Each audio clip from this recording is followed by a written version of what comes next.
ഹറാസ്മെന്റുകൾ നേരിട്ടിട്ടുണ്ടെന്ന് ആദ്യഘട്ടത്തിൽ കുടുംബം വ്യക്തമാക്കി. അപ്പം ക്ലാസ്സിലുണ്ടായിരുന്ന ഇതിനൊപ്പം കഴിഞ്ഞ മാസങ്ങളിലൊക്കെയും പഠിച്ച വിദ്യാർത്ഥികളാണ് നിങ്ങൾ. എന്താണ് നിങ്ങൾക്ക് പൊതുസമൂഹത്തോട് പറയാനുള്ളത്? അത് തെറ്റ് ചെയ്തവർ ശിക്ഷിക്കപ്പെടണം, നീതി കിട്ടണം. അതാണ് ഞങ്ങൾക്ക് മെയിനായിട്ട് വേണ്ടത്. ഇതിന് പിന്നാലെ ആരൊക്കെ ഉണ്ടോ അവർക്കൊക്കെ നീതി കിട്ടണം, അവർക്കൊക്കെ ശിക്ഷ കിട്ടണം, ഇതിന് നീതി കിട്ടണം. ഇപ്പൊ ഈ അന്വേഷണം നോക്കുകയാണെങ്കിൽ ഇപ്പൊ ലോൺ ആപ്പുമായി ബന്ധപ്പെട്ടിട്ടാണ് പ്രധാനമായി അന്വേഷണം മുന്നോട്ടേക്ക് പോകുന്നത്. ഇപ്പൊ ലോൺ ആപ്പുമായി ബന്ധപ്പെട്ട് ചില ആളുകളെ പോലീസ് അറസ്റ്റ് ചെയ്യുകയും ചെയ്തിട്ടുണ്ട്. ഇതിൽ പോലീസിനോട് ഈ ആരോപണ വിധേയരായ 2 അധ്യാപകരുണ്ടല്ലോ, ഈ സംഗീതയും റാമും, ഇവരെ കുറിച്ച് ചോദിക്കുമ്പോൾ പോലീസ് പറയുന്നത്, അവരുടെ അറസ്റ്റിനെ കുറിച്ചടക്കം പോലീസ് വ്യക്തമാക്കുന്നത് അവരുടെ ഈ ഇത്തരത്തിൽ അവരെന്തെങ്കിലും ചെയ്തിട്ടുണ്ട് എന്നുള്ള കാര്യം ഇതുവരെയും തെളിയിക്കാൻ ആയിട്ടില്ല, അല്ലെങ്കിൽ ആത്മഹത്യ അതിന്റെ പേരിലാണെന്ന് തെളിയിക്കാൻ ആയിട്ടില്ല. ഈ ജാതി അധിക്ഷേപത്തിലടക്കം എന്തെങ്കിലും തെളിവുകൾ ഇല്ല എന്നാണ് പറഞ്ഞിരിക്കുന്നത്.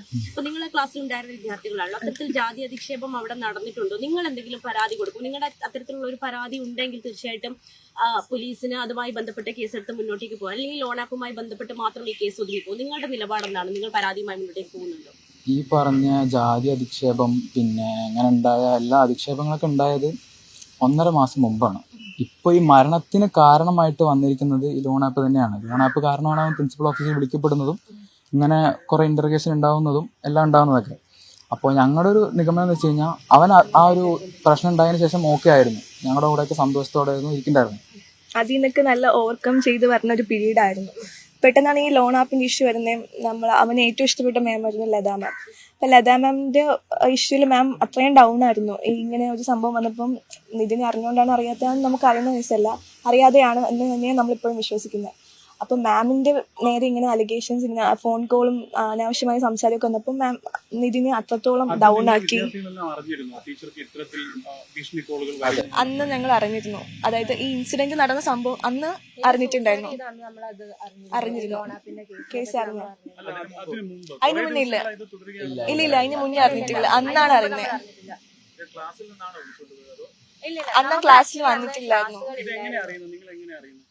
അന്ന് അവന് സീരിയസ് ആയിട്ട് കാഷ്വാലിറ്റി കിടന്നപ്പോൾ എല്ലാവരും അവന് എങ്ങനെയാണ് നെഗറ്റീവ് ബ്ലഡിന് വേണ്ടി നമ്മൾ ഓടയും കാര്യങ്ങളൊക്കെ ആയിരുന്നു. അപ്പോഴാണ് ഇങ്ങനെ മാം വന്ന് പറയുന്നത്, ഇന്ന കാര്യം കൊണ്ട് ഇങ്ങനെ ഒരു ഇഷ്യൂ ഉണ്ട്. മാം ഭയങ്കര കരച്ചിലും കാര്യങ്ങളൊക്കെ ആയിരുന്നു. മാമിന് എന്താ ചെയ്യേണ്ടതെന്ന് അറിയില്ല. അപ്പോൾ പോലും മാമിന് ഇങ്ങനെ കോൾസും OTP മെസ്സേജസും ഇങ്ങനെ ചുമ്മാ നല്ല ടോർച്ചറിങ് ആയിട്ടുള്ള മെസ്സേജസ് വന്നുകൊണ്ടിരിക്കുമായിരുന്നു. അന്ന് ആ ഇൻസിഡന്റ് അപ്പോഴാണ് ഞങ്ങൾ അറിയുന്നത്. ജാതി അധിക്ഷേപമില്ല, രാം സർ നടത്തിയിട്ടില്ല. സ്റ്റാഫ് റൂമിൽ എന്താ നടന്നത് നമുക്ക് അറിയാം. അന്നത്തെ ദിവസത്തെ കാര്യം, അല്ലെങ്കിൽ 1.5 മാസം മുൻപ് നടന്നിട്ടുണ്ടെന്ന് പറഞ്ഞില്ല, അത് മറ്റേതെങ്കിലും വിദ്യാർത്ഥികൾക്കാണോ നിതിൻ തന്നെയാണോ?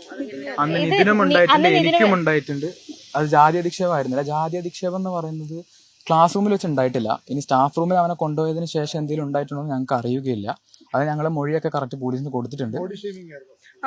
ബോഡി ഷേമിങ് എല്ലാവർക്കും ഉള്ളതാണ്. ഞങ്ങൾ ക്ലാസ്സിൽ മിക്ക കുട്ടികൾക്കും ബോഡി ഷേമിങ്ങും ഈ കളറിന്റെ പേരിലുള്ളതും കിട്ടാറുള്ളത് തന്നെയാണ്. ഞങ്ങൾക്ക് എല്ലാവർക്കും കിട്ടിയിട്ടുള്ളതാണ്. ഈ 1.5 മാസം മുമ്പ് ഈ മീറ്റിങ്ങിന് ശേഷം അവന്റെ മാതാപിതാക്കൾ മീറ്റിങ്ങിന് വന്നില്ല എന്ന് പറഞ്ഞിട്ട് ഉണ്ടായൊരു ഇതിലും, പിന്നെ എന്തുകൊണ്ട് വന്നില്ല എന്ന് ചോദിച്ചിട്ട് അത് എന്നോടും ചോദിച്ചായിരുന്നു, അവനോടും ചോദിച്ചായിരുന്നു. അപ്പോൾ ഈ സർജറിന്റെ കാര്യങ്ങളൊക്കെ പറഞ്ഞിട്ട് ഇവൻ എഴുതിയത് പൊട്ടത്തെറ്റാണ്, അങ്ങനെ ഒരു ടോക്ക് വന്നിട്ടാണ് അവന്റെ പേപ്പർ സാറ് ക്ലാസ്സിൽ നിന്ന് എടുപ്പിച്ചത്. അത് ഒരു സ്റ്റുഡന്റിന് വിട്ട് പേപ്പർ കൊണ്ടിരിപ്പിച്ചത്. എന്നിട്ടാണ് ഈ പേപ്പറിൽ ഓരോ വാക്കുകൾ ഇങ്ങനെ വായിച്ചും ഓരോരോ അക്ഷരങ്ങൾ ഇങ്ങനെ വായിപ്പിച്ചിട്ട് അവനെ അങ്ങനെ കളിയാക്കിയത്. അതിലാണ് അവൻ ബേസ്റ്റ് ഔട്ട് ആയിട്ട് ഇങ്ങനെ ക്ലാസ്സിൽ നിന്ന് ഇറങ്ങി പോകുന്ന ഇത് വന്നത്. അതാണ് സാറിന് പോലും അറിയായിരുന്നു. അവൻ 2 മാസത്തോളം ലീവ് ആയിരുന്നു, ക്ലാസ്സിലൊന്നും അറ്റൻഡ് ചെയ്തിട്ടില്ല എന്ന് റാം സാറിന് തന്നെ അറിയാമായിരുന്നു. എന്നിട്ടും വീണ്ടും വീണ്ടും അവനെ ടോർച്ചർ ചെയ്യുന്ന പോലെയാണ് തോന്നിയത്. 1 മാസം മുന്നേ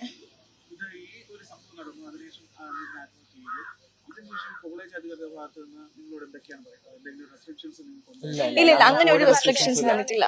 എന്താണോ നിങ്ങൾക്ക് പറയാനുള്ളത് അത് പറഞ്ഞോ, പോലീസിനോടായാലും എവിടെയായാലും പറഞ്ഞോ എന്ന് മാത്രമേ പറഞ്ഞിട്ടുള്ളൂ.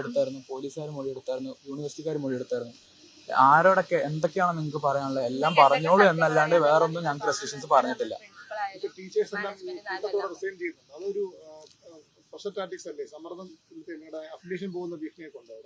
അതെ, നമുക്ക് ഒരു പേടിയുണ്ട്. അഫിലിയേഷന്റെ കാര്യം നമുക്ക് പേടിയുണ്ട്. കാരണം ഇത്രയും സ്റ്റുഡൻസിന്റെ ലൈഫ് പോകുന്ന ഒരു കാര്യമാണ്. അപ്പം അത് എന്താ, അതും റിസ്ക് ആണ്. ഞങ്ങൾ അത് ടെൻഷനുണ്ട്. ഞങ്ങൾക്ക് ഞങ്ങളെ ലൈഫിന് എന്താണ് ഒരു ഇല്ല മാനേജ്മെന്റിന്റെ ഭാഗത്തുനിന്ന് ഒരു പ്രശ്നം അങ്ങനെ തന്നിട്ടില്ല. പക്ഷെ CCTV വിഷ്വൽസ് ആണ്. അതിനകത്ത് ലത മാം കൂടാതെ മറ്റ് 2 പേർ കൂടിയുണ്ട്. അതെ. പ്രിൻസിപ്പൾ അതാരൊക്കെയാണ്? ഒന്ന് കൺസർവിന്റെ HODയും പിന്നെ കോളേജിന്റെ ഡീനും പിന്നെ അനാട്ടമി ഡിപ്പാർട്ട്മെന്റ് ഒരു മിസ്സായിരുന്നു. മാനേജ്മെന്റ് ആരാന്ന് കൃത്യമായി ഇപ്പോഴും ഒരു ധാരണ ഇല്ല, ഞങ്ങൾക്കറിയില്ല ആരാന്ന് പോലും അറിയില്ല. അങ്ങനെ ആളുണ്ടോന്ന് പോലും അറിയില്ല. ഈ ഞങ്ങള് അങ്ങനെ പിന്നെ ഗൂഗിളൊക്കെ സെർച്ച് ചെയ്ത് നോക്കിയപ്പോ ഈ ന്യൂസിൽ കേൾക്കുന്ന MA ജബ്ബാർ ആ ഒരു പേരെന്നാ ഞങ്ങളും കണ്ടേ ഗൂഗിളൊക്കെ സെർച്ച് ചെയ്ത് നോക്കിയപ്പോ. വലിയൊരു പരാതിയായിരുന്നു. റാഗിങ്ങിന്റെ ഇഷ്യൂ ഇല്ലായിരുന്നു. നമുക്ക് അങ്ങനെ ഫസ്റ്റ് ടൈമില് ഇന്ററാക്ഷൻസ് ഉണ്ടായിരുന്നു, സീനിയർ ജൂനിയേഴ്സ് ഇന്ററാക്ഷൻസ് ഉണ്ടായിരുന്നു. ഇല്ലായിരുന്നു പറയില്ല, അതൊക്കെ ജസ്റ്റ് കാഷ്വൽ ആയിട്ടുള്ള പേരെന്താ അങ്ങനത്തെ രീതിയിൽ ഉണ്ടായിരുന്നുള്ളൂ. പക്ഷേ റാഗിങ് ആയിട്ട് ഒന്നുമില്ലായിരുന്നു. പെട്ടെന്നുണ്ടായ ഒരു കാരണം ഈ ലോൺ ആപ്പിന്റേതാണ്. നേരത്തെ ഹറാസ്മെന്റ് ഉണ്ടായിരുന്നു. നല്ല രീതിക്ക് ഹറാസ്മെന്റ് ഉണ്ടായിരുന്നു. മേ ബി അവന് ഇനി ഈ കേസും കൂടെ അറിയുമ്പോൾ എങ്ങനെയായിരിക്കും പാരന്റ്സ് റിയാക്ട് ചെയ്യുക, സ്റ്റുഡൻസ് ആ ഒരു രീതിയിലൊക്കെ വിഷമിച്ചായിരിക്കണം. ഇതും കൂടെ വന്നപ്പം അവന് അത്രയും വിഷമം. എന്താണ് ഉണ്ടായത് അതാണ് മെയിൻ ഇതിന് കാരണമായിട്ട് വരുന്നത് ഞങ്ങളുടെ ഒരു നിഗമനം. നിതിൻ എന്ന് പറയുന്നത് ഭയങ്കര എന്താ പറയാ, ചെറിയ കാര്യങ്ങളൊന്നും തളർന്നു പോണ ആളൊന്നുമല്ല. അവനൊരു ക്ലിയർ എയിം ഉണ്ടായിരുന്നു, എനിക്ക് ഡോക്ടർ ആവണം, അതാണ് അവന്റെ വിഷൻ. സോ അവൻ അങ്ങനെ ആരെങ്കിലും ഇപ്പൊ ഒരു ഹരാസ് ചെയ്തു എന്ന് വെച്ചിട്ടൊന്നും പോയി സൂയിസൈഡ് ചെയ്യുന്ന ഒരാളൊന്നും അല്ല. അപ്പൊ നമുക്ക് പറയണ്ടേ എന്തുകൊണ്ട് നിതിൻ പോയി സൂയിസൈഡ് ചെയ്തു, അവൻ അങ്ങനെ ചെയ്യുന്ന ഒരാളല്ല.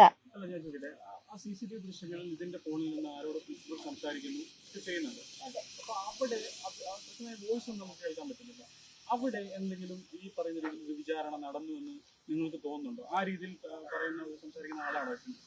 ഇല്ല, പ്രിൻസിപ്പൽ ഭയങ്കര സപ്പോർട്ടീവ് ആണ്.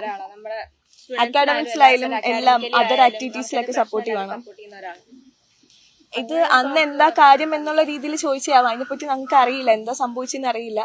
പക്ഷേ അവന് അത്രത്തോളം എന്തോ വിഷമിക്കാൻ പറ്റിയ ഒരു സാഹചര്യം അവിടെ ഉണ്ടായിട്ടുണ്ട്. അല്ലാതെ ഉണ്ട്. ഞങ്ങൾക്കിപ്പം കമ്മീഷനും പരാതി കൊടുത്തിട്ടുണ്ട്, യൂണിവേഴ്സിറ്റിക്കാർക്കും പരാതി കൊടുത്തിട്ടുണ്ട്, പോലീസുകാർക്കും പരാതി കൊടുത്തിട്ടുണ്ട്. അതിനുള്ളത് പോലീസുകാർ അതിനായിട്ട് നീങ്ങുമെന്ന് ഞങ്ങൾ പ്രതീക്ഷിക്കുന്നു. ഈ ക്ലാസ്സിലുണ്ടായിരുന്ന ഹറാസ്മെന്റുകളും ടോർച്ചറുകളും ഓരോ ആൾക്കാരെ കുറിച്ച് ഓരോന്ന് ചെയ്യിപ്പിക്കുന്നതും ഈ ഓരോ ഒരു കുട്ടിയെ വെച്ച് മറ്റു കുട്ടിയെ അടുപ്പിക്കുന്നതും എല്ലാ കാര്യവും ഞങ്ങൾ മൊഴിയായിട്ട് നൽകിയിട്ടുള്ളതാണ്. ക്ലാസ്സിൽ റിലീജിയസ് ആയിട്ടുള്ള മുസ്ലിം സ്റ്റാഫ് റൂമിൽ നടന്നൊന്നും ഞങ്ങൾക്ക് അറിയില്ല. സ്റ്റാഫ് റൂമിൽ ഞങ്ങൾ പോയിട്ടില്ല. ഇതിനെ മാത്രം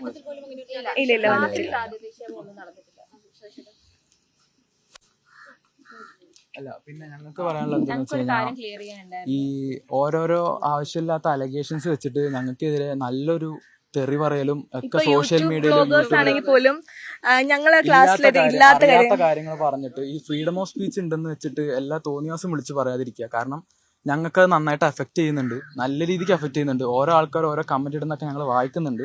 അത് അവർക്ക് യൂട്യൂബ് ബ്ലോഗേഴ്സിന് റീച്ച് കിട്ടാൻ വേണ്ടിയിട്ടായിരിക്കും. പക്ഷെ അത് നമ്മളെ ലൈഫാ പോകുന്നത്.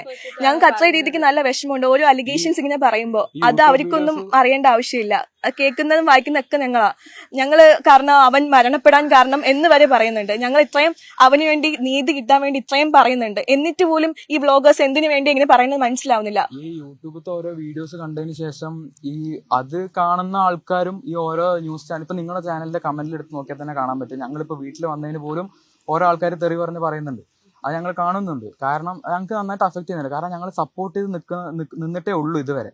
അങ്ങനെ നിന്നിട്ടും ഈ ഒരു ആവശ്യമില്ലാത്ത അലഗേഷൻസ് വെച്ച് ഞങ്ങൾ അങ്ങനെ പറയുന്നത് നന്നായിട്ട് അഫക്ട് ചെയ്യുന്നുണ്ട്. ഇല്ലാത്ത കാര്യങ്ങൾ പറഞ്ഞ് ഞങ്ങൾ അലഗേറ്റ് ചെയ്യരുത്. അതിന് എനിക്ക് റീച്ച് കിട്ടാനുള്ള ഓരോ മാർഗമായിട്ട് യൂട്യൂബേഴ്സ് ആണ് കൂടുതലായിട്ട് ഓരോ തോന്നിയാസം വിളിച്ചു പറഞ്ഞിട്ട് അത് ഞങ്ങളെ അഫക്ട് ചെയ്യുന്നത്. അതെ, റീച്ച് കിട്ടാനായിട്ട് അതും വിളിക്കുന്നത് ഭയങ്കര തെറി വിളിച്ചിട്ടാണ് ഓരോ യൂട്യൂബ് ചാനലിൽ വീഡിയോ ഉണ്ടാക്കുന്നത്. ഞങ്ങൾക്ക് ഇതിപ്പോ ഇനിയും ഇത് തുടരാനാണെങ്കിൽ ഞങ്ങൾ ലീഗലി മൂവ് ചെയ്യും.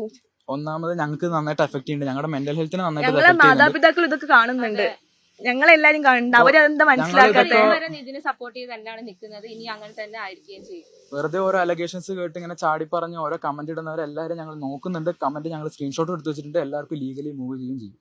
ആദ്യം ആർച്ചയാണ് ഇതിന്റെ സഹപാഠി എന്ന നിലയിൽ ഇവിടേക്ക് വന്നത്. പിന്നീട് നിങ്ങളിപ്പോ കോളേജിന്റെ ഭാഗത്ത് ഏതെങ്കിലും രീതിയിലുള്ള പ്രതികാര നടപടികൾ ഉണ്ടാകും എന്ന് ഭയമുണ്ടോ? ഇല്ലല്ല, ഒരു ഭയമില്ല. എന്ത് പ്രതികാരമാണ് ഞങ്ങൾ ഏറ്റെടുക്കുക, ഞങ്ങൾക്ക് ഓക്കെയാണ്.